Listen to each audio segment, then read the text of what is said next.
Gus Miftah Los Rarewe. Masih bersama Ustadz Yusuf Mansur dan Wirda Mansur. Ustadz, Yap. ini kan kita melihat seorang Yusuf Mansur itu tidak hanya seorang ustadz, tapi seorang pengusaha besar. Nah, Amin ya Allah. Sobat Kepo minta tips nih sama Ustadz, bagaimana kunci sukses usaha? Ada seorang yang secara ekonomi itu lemah sekali. Pemirsa ya, ada seorang yang secara ekonomi itu bahkan di bawah, nggak bisa bayar kontrakan, nggak bisa beli susu, nggak bisa nyengin istrinya. Kemudian dia dengan izin Allah ikut ngaji. Akhirnya dia ketemu satu kata singkat saja bahwa untuk sukses deketin Allah dan bersama Allah. Masya Allah. 2 tahun dia geber bersama Allah. 2 tahun Gus. Digeber sholat duha, dimentokin 8. Sholat malam juga begitu. 11 rakaat sama witirnya.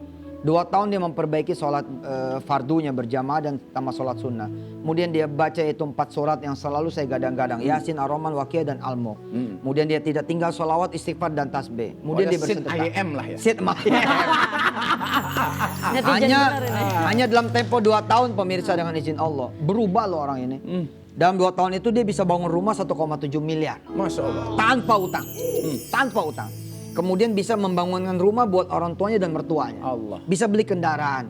Semua tanpa utang. Kemudian ketika bertemu dengan saya di 2 tahun setelah dia kemudian menjadi orang kaya. Hanya 2 tahun loh. Dia ketemu saya di Madinah.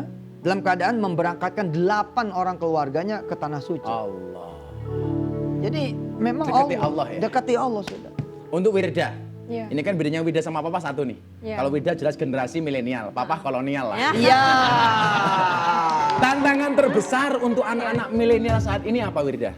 Tantangan terbesar buat anak-anak milenial saat ini lebih ke menaklukkan ketakutan aja sih, Gus. Menaklukkan ketakutan. Menaklukkan ketakutan. Masih banyak yang belum berani, makanya mereka tuh masih harus belajar banyak lah. Aku juga masih harus belajar banyak bagaimana caranya melakukan ketakutan. Oh. Terus ini pertanyaan terakhir barangkali untuk Wirda. Ya. Kapan waktu yang tepat untuk anak muda mulai berusaha dan berinvestasi? Dari sekarang. Dari sekarang? Dari sekarang. Jangan ditunda-tunda? Jangan ditunda-tunda. Karena kan investasi itu kan ada banyak jenisnya ya. Yang paling penting itu investasi di diri sendiri sih. Belajar untuk merespek, menghormati diri sendiri. Bangga dengan diri sendiri, self respect, self love, cinta dengan diri sendiri. Karena yang lagi ngetren sekarang di kalangan milenial itu insecure, ya kan? Insecure, ngerasa nggak pede gitu. Ya itu karena ketakutan tadi gitu. Jadi jalani hidupmu, nikmati prosesmu. Ya, ngeri sekali. Berarti berorientasi kepada proses, jangan berorientasi kepada hasil ya. Proses saja. Kalau tadi 3 kata dari Wirda ke Ustadz, sekarang Ustadz ke Wirda. 3 kata untuk Wirda Mansur. 2 aja saya mah. 2 apa? 2 aja. 2 aja? 2 kata. Apa itu? Papa juga. Terima kasih Wirda, terima kasih Ustadz. Ini saatnya saya harus berhenti sebentar. Jangan kemana-mana, kita saatnya mendengarkan tausiah ala Gus Miftah. Izin Ustadz. Subhanallah. Mari kita dengarkan tausiah ala Gus Miftah.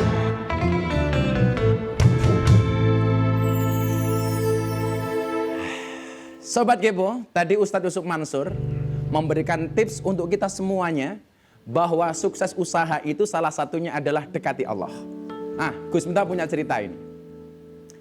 Ada seorang tukang cukur. Seseorang mendatangi rumahnya untuk minta dipotong rambutnya. Begitu dipotong rambutnya, sang tukang cukur ini mengatakan kepada orang ini, "Mas, Anda saya kasih tahu." "Apa, Pak?" "Ternyata Allah itu tidak pernah ada." Mendengar kalimat ini, orang yang sedang dicukur rambutnya terkaget-kaget. Kemudian dia bertanya, "Pak, mohon maaf, kenapa Anda mengatakan Allah itu tidak ada?" Sang tukang cukur pun kemudian menjawab, "Coba kamu lihat, Mas, kalau memang Allah itu ada, kenapa sampai hari ini masih ada orang miskin gak bisa makan, anak terlantar gak bisa sekolah, orang sakit gak bisa berobat. Kemana Allah ketika melihat kondisi seperti ini?" Orang yang dipotong rambutnya ini hanya terdiam sambil mikir, "Oh bener juga ya." Sampai akhirnya rambut selesai dipotong, kemudian dia keluar meninggalkan rumah si tukang cukur rambut. Begitu dia buka pintu, Allah langsung kasih jawaban. Apa jawabannya?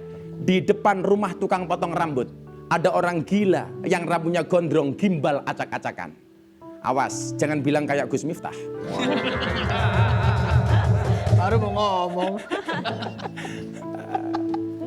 Kebayang nggak sih kalau Ustadz Yusuf Mansur gondrong kayak saya ya? Persaingan ya Gus.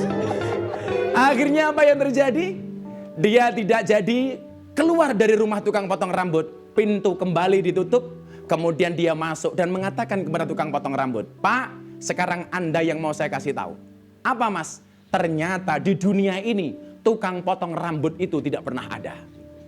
Si tukang cukur kemudian bertanya, "Kenapa Anda mengatakan tukang potong rambut tidak pernah ada?" "Pak, coba Anda lihat di depan rumah Bapak.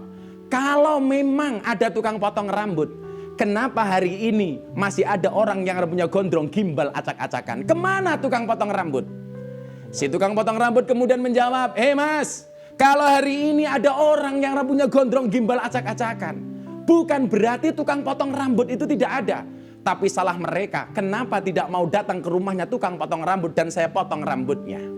Dijawab sama orang yang luar biasa ini, "Sama Bapak, kalau hari ini ada orang miskin gak bisa makan, anak terlantar gak bisa sekolah, orang sakit gak bisa berobat, bukan berarti karena tidak ada Allah, tapi salah mereka kenapa tidak mau datang kepada Allah Subhanahu wa Ta'ala." Ingat Sobat Kepo, Allah Maha Mampu. Allah mampu menjadikan orang biasa menjadi orang kaya. Contohnya Sa'labah. Allah mampu menjadikan orang kaya jatuh miskin, Qarun. Allah mampu menjadikan orang biasa jadi luar biasa. Contohnya siapa? Ustadz Yusuf Mansur. Yes, salam. Sallu ala Nabi. Maka dikatakan dalam kitab Hikam, "Ma tawaqafa matlabun anta tolibu birabbika, wala tayassara matlabun anta tolibu binafsika." Tidak akan pernah terhenti sebuah permintaan ketika kamu sandarkan permintaanmu hanya kepada Tuhanmu. Dan tidak akan pernah menjadi mudah sebuah permintaan ketika kamu percaya dengan kemampuanmu. Manusia mampu karena dimampukan oleh Allah. Manusia bisa karena dibisakan oleh Allah. Saya sering mengatakan begini, tidur itu persoalan sepele. Tapi sekian banyak orang yang tidur di atas ranjangnya dan berdoa, "Bismikallahumma ahya wa bismika amut." Tetapi matanya tidak bisa terpejam. Lucunya, kalau mendengarkan khutbah Jumat, nggak usah baca doa, matanya tidur. Makanya kalau saya sering ditanya, "Gus Miftah, apa obat tidur yang paling mustajab?" Obat tidur yang paling mustajab adalah khutbah Jumat. Iya. Maka Sobat Kepo, jangan sampai kemudian kita gampang untuk menyalahkan Allah. Maka kita diingatkan, sesuatu yang sudah dijaminkan oleh Allah, kadang-kadang kita kejar sampai mati-matian. Tetapi sesuatu yang belum ada jaminan dari Allah, tidak pernah kita kejar mati-matian. Seringkali kemudian kita lebih nyaman dengan manusia daripada nyaman dengan Allah. Ada seseorang yang naik pesawat, coba Anda lihat, begitu dia duduk di pesawat, apapun perintah dari pilot, perintah dari pramugari, kita ngikuti. Kita duduk dan naik pesawat, tidak kenal dengan pilotnya, tidak kenal dengan pramugarinya, kita nyaman. Tetapi kenapa kita tinggal di dunia dan tahu siapa pemilik dunia, hidup kita tidak pernah nyaman. Ingat Sobat Kepo, Allah mampu mengubah situasi paling terpuruk menjadi momen terbaik dalam hidupmu. Maka melupakan ibadah dan melupakan Allah itu adalah neraka. Melupakan orang tua itu durhaka. Melupakan wirda mana bisa. Iya. Beloknya tuh bisa, beloknya itu. Luar biasa bintang tamu saya malam hari ini. Terima kasih Ustadz Yusuf. Terima kasih anak saya Wirda. Kita akan ketemu di Jumat depan dengan bintang tamu yang luar biasa. Hanya di iNews di acara Ngobrol Bareng Gus Miftah. Terima kasih. Assalamualaikum warahmatullahi wabarakatuh.